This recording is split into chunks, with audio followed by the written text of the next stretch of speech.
कि पिछले कुछ दिनों से ऐसे लग रहा है कि तेलंगाना से लॉ एंड ऑर्डर बिल्कुल उठ चुका है।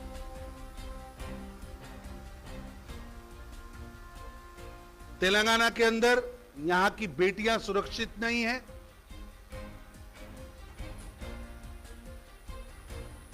जिस तरह से जुबली हिल वाला एक माइनर के साथ जो घटना हुई, उसके अंदर पुलिस का रोल ऐसे लग रहा है जैसे तेलंगाना की पुलिस को पॉलिटिकल टूल बनाकर इस्तेमाल किया जा रहा है। कुछ खास लोगों को बचाने का प्रयास हो रहा है।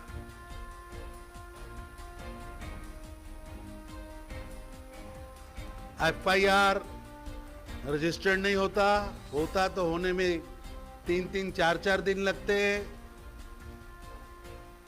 बच्ची को मैजिस्ट्रेट के सामने ले जाना होता है, उसमें हफ्ता लगता है। कई घटनाएं सामने आ रही हैं, चाहे वो 22 अप्रैल वाली घटना हो, 28 मई वाली घटना हो, 30 मई वाली हो। इस तरह से लग रहा है 31 मई की घटना हो।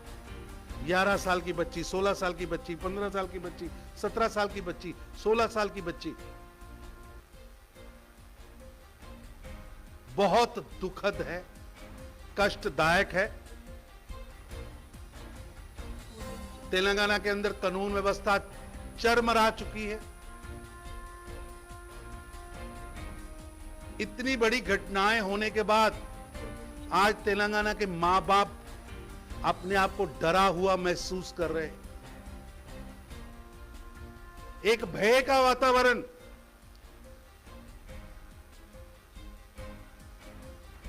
एक भय का वातावरण पूरे तेलंगाना के समाज के अंदर खड़ा हुआ है। जहां पुलिस व्यवस्था चरमराई है, कानून व्यवस्था दिख नहीं रही, वहां मुख्यमंत्री साहब के पास इन घटनाओं पर दुख प्रकट करने के लिए चंद शब्द भी अभी तक उनके मुख से नहीं निकले हैं, जो ये सिद्ध करता है टीआरएस की केसीआर नेतृत्व की सरकार असंवेदनशील है।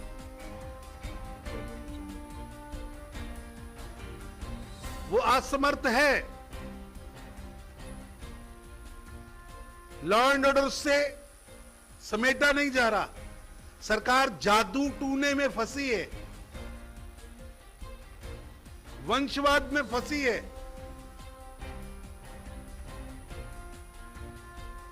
लेकिन अब तो यह भी सिद्ध हो गया कि ये सरकार असंवेदनशील है, असंवेदनशील। यहां तो फार्म हाउस के कमरों में रंगीन शाम मनाई जा रही है।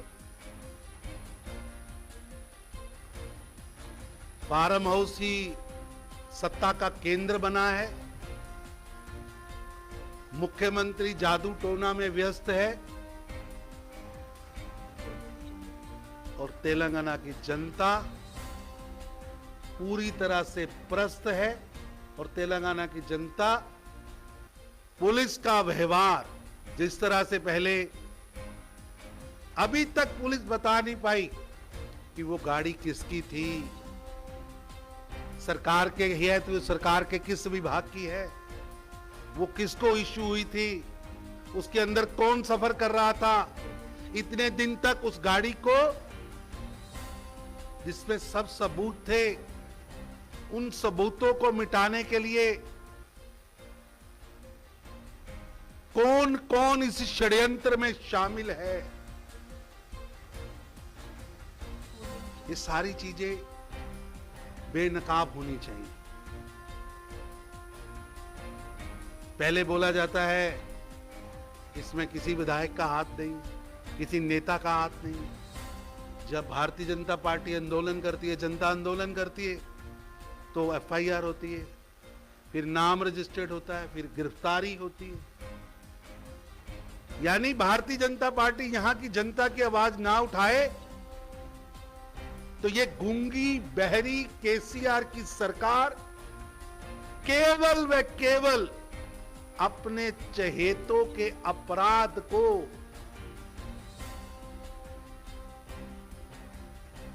अपने चहेतों के कुकृत्यों को अपने चहेतों के परिवार के अपराधों को पकड़ने की बजाय बचाने में लगे। और तेलंगाना एक ऐसी स्टेट बन के सामने आई है जहां रक्षक जिनका काम था रक्षा करना, वो रक्षक भक्षक बन गए। बहुत दुखद वातावरण में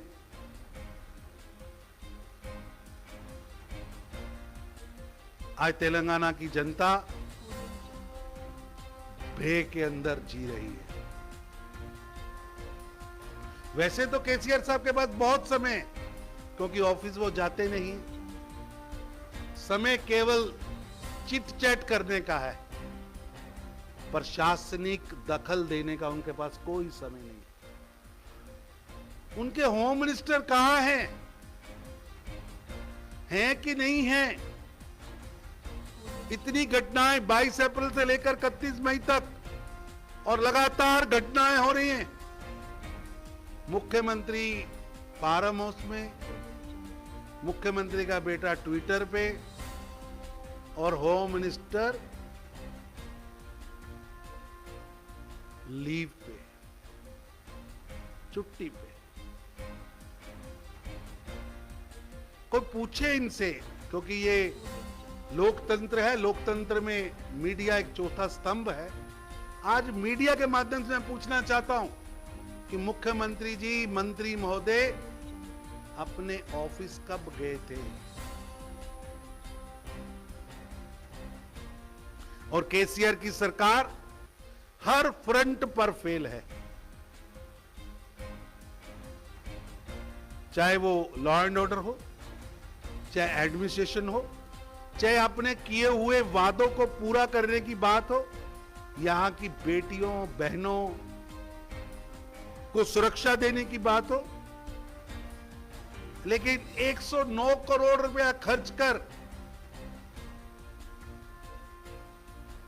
केसीआर पर्सनैलिटी बिल्डिंग के लिए काम हो रहा है, झूठा प्रचार किया जा रहा है। ये पैसा तेलंगाना की जनता को पुल बनाने के काम आ सकता है, हॉस्पिटल बनाने के काम आ सकता है, रोड्स बनाने के काम आ सकता है, दलित बंधु स्कीम में काम आ सकता है। लेकिन मुख्यमंत्री जी को अपना चेहरा दिखाना है, और चेहरा दिखाने के लिए खजाने में जो पैसा गरीब तेलंगाना की जनता ने, मेहनतकश तेलंगाना की जनता ने जमा कराया है, उसका दुरुपयोग हो रहा है। बीजेपी मांग करती है कि इसका न्याय मिलना चाहिए बच्ची को। बीजेपी मांग करती है कि जो पुलिस अधिकारी इस आई वॉश में लगे हैं, जो पुलिस अधिकारी इस कॉन्स्पिरेसी में लगे हैं, और जो पुलिस अधिकारियों को लगता है कि जनता की सेवा, जनता की रक्षा से ज्यादा बड़ा काम केसीआर साहब के कार्यालय की परिक्रमा करना है, उनको सजा मिलनी चाहिए। जिस तरह बच्ची के मां बाप चाहते हैं कि न्याय मिले और दिल्ली की एजेंसी एनआईए व सीबीआई उसकी जांच करे, मैं मुख्यमंत्री साहब को निवेदन करूंगा, आपके पास समय नहीं है, आपके होम मिनिस्टर के पास समय नहीं है, आपकी पुलिस षड्यंत्र में शामिल है, आपकी पुलिस अपराधियों के साथ मिली हुई है। ऐसे में उस बच्ची को न्याय दिलाने के लिए इस केस को एनआईए और सीबीआई को रेफर करना चाहिए, ताकि दूध का दूध, पानी का पानी हो और दोषी को कड़ी से कड़ी सजा।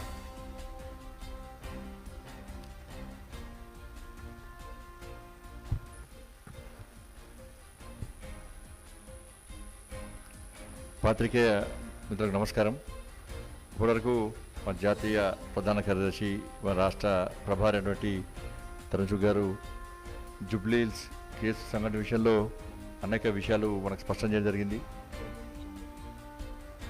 జూబ్లీహిల్స్లో జరిగినటువంటి ఈ అత్యాచార సంఘటన జరిగిన నాటి నుంచి నిన్న నిందితులను రిమాండ్ చేసే వరకు కూడా ప్రభుత్వము నిందితులను కాపాడే ప్రయత్నం చేయడం అనేది వాస్తవం. అది చట్టాన్ని కాపాడాల్సినటువంటి పోలీసు అధికారులు ప్రభుత్వమే దోషులను కాపాడడానికి ఈ కేసును నీరుగార్చడానికి అనేక కుట్రలు చేసినటువంటి విషయాన్ని ఇలా తెలంగాణ సమాజం గమనించాల్సిన అవసరం ఉంది, గ్రహించాల్సిన అవసరం ఉంది. ఇవాళ చివరకు భారతీయ జనతా పార్టీ ఆందోళన చేసిన తర్వాతనే రాష్ట్ర ప్రభుత్వము పోలీసు అధికారులు స్పందించి ఈరోజు ఈంత మాత్రం స్పందించిన పరిస్థితి వచ్చింది తెలంగాణ రాష్ట్రంలో. మొదటి నుంచి కూడా అనేక అనుమానాలు. ఇవాళ రాష్ట్ర ముఖ్యమంత్రి చేతనావస్థలో ఉండడం, రాష్ట్ర ముఖ్యమంత్రి యొక్క చాతకాంతనం వలన ఒకవైపు తెలంగాణ రాష్ట్రంలో శాంతి భద్రతలు క్షీణిస్తున్నప్పుడు కూడా రాష్ట్ర ముఖ్యమంత్రి స్పందిస్తలేదంటే దీన్ని పూర్తిగా రాష్ట్ర ముఖ్యమంత్రి చేతనావస్థలో ఉన్నాడు, ఆయన చాతకాంతంలో ఉన్నాడు, ఇవాళ ఫామ్ హౌస్గా పరిమితం ఉన్నాడు ఆయన. అందువల్లనే రోజుకో సంఘటన జరుగుతూ ఉన్నది. ఈ 15 రోజుల నుంచి ప్రతిరోజు రోజుకో సంఘటన జరుగుతున్నది. ఏ సంఘటన చూసినప్పుడు కూడా ఆలస్యంగా వెలుగులోకి వస్తున్నది. అయితే మీడియా ద్వారా బయటకు వస్తే తప్ప పోలీసు అధికారులు స్పందించారు. అయితే సోషల్ మీడియా ద్వారా బయటకు వస్తే తప్ప ప్రభుత్వం కానీ పోలీసు అధికారులు స్పందించే పరిస్థితి లేదు. వాళ్ళు తెలంగాణ రాష్ట్రంలో పోలీస్ వ్యవస్థ ఉందా లేదా, అసలు రాష్ట్ర ముఖ్యమంత్రి ఉన్నారా లేదా అని చెప్పి ప్రమాణం కలుగుతుంది. వాళ్ళు ఇలా 28వ తారీఖు నాడు సంఘటన జరిగితే 31వ తారీఖు వరకు కూడా ఎఫ్ఐఆర్ చేయలే. 31వ తారీఖు ఎఫ్ఐఆర్ చేస్తే దానిలో పేర్లు నమోదు చేయలే. మేము ఆందోళన చేసినాక 2 వ్యక్తులు తీసుకొచ్చి రిమాండ్ చేశారు. ఆ రోజు డీసీపీ గారు ప్రెస్ మీటింగ్ పెట్టాడు. ఎమ్మెల్యే మేము ఇవ్వడం కూడా అమాయకులను దీనిలో బలి అని చెప్పి ఆలోచన భారతీయ జనతా పార్టీ లేదు. ప్లస్ అమాయకులను ఇబ్బంది పెడితే కూడా భారతీయ జనతా పార్టీ వారు ఏ మతం కానీ ఏ వర్గం కానీ వారికి అండగా భారతీయ జనతా పార్టీ ఉంటుంది. మేము మతాల గురించి ఆలోచిస్తలేము. వాళ్ళు ఆ రోజు డీసీపీ గారు ప్రెస్ మీట్ పెట్టి శాసనసభ్యుడి కొడుకు సంబంధాలు చెప్పాడు ఆ రోజు. మరి ఈరోజు శాసనసభ్యుడి కొడుకు ఎందుకు రిమాండ్ చేశారు? టీఆర్ఎస్ పార్టీ నాయకులకు ఎమ్మెల్యేలకు సంబంధాలు, ఎమ్మెల్యే వాళ్ళ నాయకులకు వాళ్ళ కుటుంబ సభ్యులకు సంబంధం లేదని చెప్పారు. వాళ్ళ బయటికి వెళ్ళి నేరస్తులుగా మీరు రిమాండ్ చేసింది ఎవరిని? దీనిలో ఏంటంటే ఫస్ట్ గవర్నమెంట్ వెహికల్ సీజ్ దానిలో ఆల్రెడీ ఉందని చెప్పి సోషల్ మీడియా సీసీ ఫుటేజ్ చూస్తే తెలిసింది. వాళ్ళు ఇన్ని రోజులుగా ఆ వెహికల్ని సీజ్ చేయడంలో పోలీసు అధికారులు ఎందుకు నిర్లక్ష్యం వహించారు? ఇక పూర్తిగా సర్వీసింగ్ చేసి తీసుకొచ్చి ఏవో 2 ఆధారాలు సేకరించి ఈరోజు మళ్ళా దాన్ని చూపెట్టే ప్రయత్నం చేస్తున్నారు. వాళ్ళ ఎమ్మెల్యే కొడుకును A6గా పెట్టారు.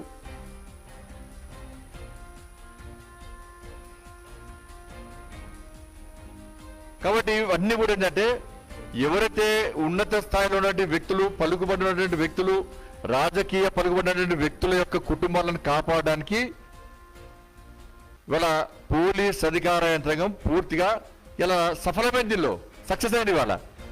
ఎందుకంటే ఆధారాలు మొత్తం తారుమారు చేసి పడేసారు. ఆధారాలు దుర్గనీయలే, ఇన్నోడు కేసులు కాలయాపన చేశారు. నిజమైన నిందితులను చివరిగా చేర్చారు. కాబట్టి ఈ కేసులో ఏం లేదు. మళ్ళీ బ్రేకింగ్ మాత్రం 20 సంవత్సరాల శిక్ష పడే అవకాశం ఉందని ఇస్తారు ఇవాళ. మరి కేసు కోటేషన్ దీన్ని చట్ట ప్రకారము న్యాయపరంగా వ్యవహరించాల్సిన పోలీసు అధికారులు దానికి భిన్నంగా వివరించారు. ఆ మైనర్ బాలిక అత్యాచారం జరిగిందని చెప్పి స్టేట్మెంట్ ఇచ్చాక, ఎఫ్ఐఆర్ చేసినాక మేజిస్ట్రేట్ ముందు వాళ్ళ హాజరుపరిచి స్టేట్మెంట్ రికార్డ్ చేసిన సమయంలో రికార్డ్ చేయలేదు. ఏం జరగలేదు వాళ్ళు అన్నారు. ఎవరి ప్రాబల్యం లేదు, ఎవరి ఇన్వాల్వ్మెంట్ లేదని చెప్పి పోలీసు అధికారులు చెప్పారు. మన వాళ్ళే అరెస్ట్ చేశారు. అంటే పూర్తిగా ఆధారాన్ని తారుమారు చేసి వాళ్ళ కేసు తిరుగుబడి చేసే ప్రయత్నం రాష్ట్ర సీఎంఓ ఆఫీస్ నుంచి వచ్చిన ఆదేశాల ప్రకారం జరిగింది. తెలంగాణ రాష్ట్రంలో ఎంఐ పార్టీ అత్యాచారాలు చేస్తుంది, టీఆర్ఎస్ పార్టీ హత్యలు చేస్తుంది, ఆత్మహత్యలు పురుగొల్పుతున్నది. ఈ విధంగా తెలంగాణ రాష్ట్రంలో ఎంఐఎం పార్టీ టీఆర్ఎస్ పార్టీ కలిసి పంచుకున్నారు. ఇవాళ ఈ రోజు కూడా ఇవాళ మైనర్ బాలికపై సికింద్రాబాద్లో రేపు జరిగింది, అత్యాచార సంఘటన జరిగింది. వారం రోజుల్లో 7 మైనర్ బాలికల మీద అత్యాచారం జరిగినట్టు బయటకు వచ్చింది.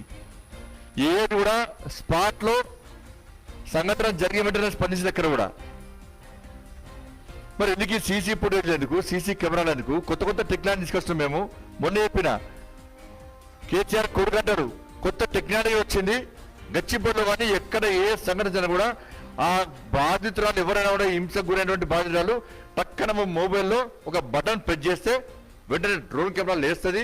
పోయి ఎక్కడ దారుణ సంఘటన పోయి దాన్ని షూట్ చేసి వెంటనే పోలీస్ అధికారి సమాచారం వస్తుంది, వెంటనే కాపాడతామట. ఎప్పుడు నీ ఎవరైనా నీ టెక్నాలజీ చేయడమే కేసీఆర్ ఏమన్నారు, మహిళలను అత్యాచారం చేసిన కళ్ళు వీకేస్తాను. ఎంతమంది కళ్ళు వీకేస్తాను? చూడడానికి నీకే కళ్ళు లేవా? చూడడానికి నీకే కళ్ళు లేవా? నువ్వు ఎటు కళ్ళు వీకేస్తావా? నువ్వు ఇంకా కేసీఆర్ కుటుంబం స్పందిస్తే తప్ప, కేసీఆర్ కుటుంబం ఆదేశాలు ఇస్తే తప్ప పోలీస్ అధికారులు సంఘటన జరిగిన విషయం తెలిసినప్పుడు కూడా స్పందించే స్థితిలో పోలీస్ అధికార యంత్రాంగం లేదు. దానికి కారణం లాస్ట్కి బడేదెవరు? జూబ్లీ ఇలా బంజబడ కోర్టు శిక్షించింది, ఏసీబీని శిక్షించే, పోలీస్ అధికారులకు జైలు శిక్ష విధించే, చివరి బడేదెవరు? పోలీస్ అధికారులే. అయినప్పుడు కూడా పోలీస్ అధికారులు ఇంకా ఆత్మవిమర్శ స్టార్ట్ కాలే. ఇంకా కానీ జూబ్లీ హిల్స్ కేసులో ఇది ఒక ప్లాన్ ప్రకారము, కసితో, ఒక ప్లాన్ ప్రకారము, ఒక ప్రణాళిక, ఒక ప్లాన్ ప్రకారము కసితో ఈ అత్యాచార సంఘటన జరిగింది. అనుకోకుండా జరిగిన సంఘటన కాదు ఇది. దీని వెనుక ఒక పథకం రూపొందించారు. ఇది వాస్తవం. ఈ రోజు కూడా, నిన్న కూడా ఎమ్మెల్యే కొడుకు రిమాండ్ ఇచ్చారంటే మన లీగల్ సెల్ ఇలా విలేకరుల సమావేశం పెట్టి ఈ రోజు అన్ని కోర్టులలో హైదరాబాద్ ఉమ్మడి జిల్లాకు సంబంధించి అన్ని కోర్టుల ముందు వాళ్ళ ప్రొడ్యూస్ చేస్తామని చెప్పిన తర్వాత వాళ్ళ మళ్ళీ ఎమ్మెల్యే కొడుకు రిమాండ్ చేశారు. మొన్న జూబ్లీ హిల్స్ పోలీసులు ముట్టడిస్తే 2 రిమాండ్ చేశారు. భారతీయ జనతా పార్టీ స్పందించకుంటే, భారతీయ జనతా పార్టీ ఆందోళన చేయకుంటే ఈ కేసును ఇంకా పూర్తిగా నీరుగార్చేవారు. ఇప్పుడు నీరుగార్చారు వాళ్ళు కూడా. ఇవాళ మా రవీంద్ర మీద కేసు పెట్టడానికి ముందుకు వస్తారు, రాజా సింగ్ గారి మీద కేసు పెట్టడానికి ముందుకు వస్తారు, జూబ్లీ హిల్స్ పోలీస్ స్టేషన్ ముందు న్యాయం కోసం ధర్నా చేస్తే భారతీయ జనతా పార్టీ కార్యకర్తలు కేసు పెడతారు. అంటే బీజేపీ కార్యకర్తల మీద, బీజేపీ శాసన సభ్యుల మీద కేసు పెట్టాలనేటువంటి శ్రద్ధ 21వ తారీఖు సంఘటన జరిగితే వెంటనే ఎందుకు స్పందించలే? నేరస్తులు ఎందుకు కేసు పెట్టలేకపోయారు? ఎందుకు రిమాండ్ చేయలేకపోయారు? ఆటలు ఎందుకు తారుమారు చేశారు? గవర్నమెంట్ వెహికల్ ఎవరిది? ఏ ఫామ్ హౌస్ పెట్టింది? ఫామ్ హౌస్ ఎవరిది? అంటే ఆధారం మొత్తం తారుమారు చేశారు. ఏం ఆధారం లేకుండా ఇవాళ కేసు నమోదు చేసి ఫస్ట్ ఎఫ్ఐఆర్ లో 2 పేర్లు పెట్టారు. మళ్ళీ పేరు సెకండ్ మళ్ళీ ఎఫ్ఐఆర్ పేర్లు. ఫస్ట్ ఎఫ్ఐఆర్ లో సూరజ్ అని పేరు పెట్టారు, మరి నెక్స్ట్ ఎఫ్ఐఆర్ పేర్లు. అంటే దీన్ని ఫస్ట్ ఎఫ్ఐఆర్ లను ఒక మతపరంగా చూపెట్టే ప్రదేశం. ఇది ముస్లిం, హిందూ ముస్లింలో మైనార్టీలో కాదు ఇది. కాబట్టి ఫస్ట్ ఎఫ్ఐఆర్ లో సూరజ్ అన్న పేరు పెట్టి మిగతా అంతా హిందువులను పెట్టి, ఒక భారతీయ జనతా పార్టీ స్పందిస్తే హిందూ ముస్లిం అని చూపెట్టే ప్రయత్నం ప్రభుత్వం చేసింది. నేను ఆ రోజు చెప్పినా, ఈరోజు చెప్పినా, అత్యాచారానికి గురైనటువంటి అమ్మాయి హిందువా, ముస్లిమా, క్రిస్టియనా మాకు ముఖ్యం కాదు. అత్యాచారం చూస్తాం మేము.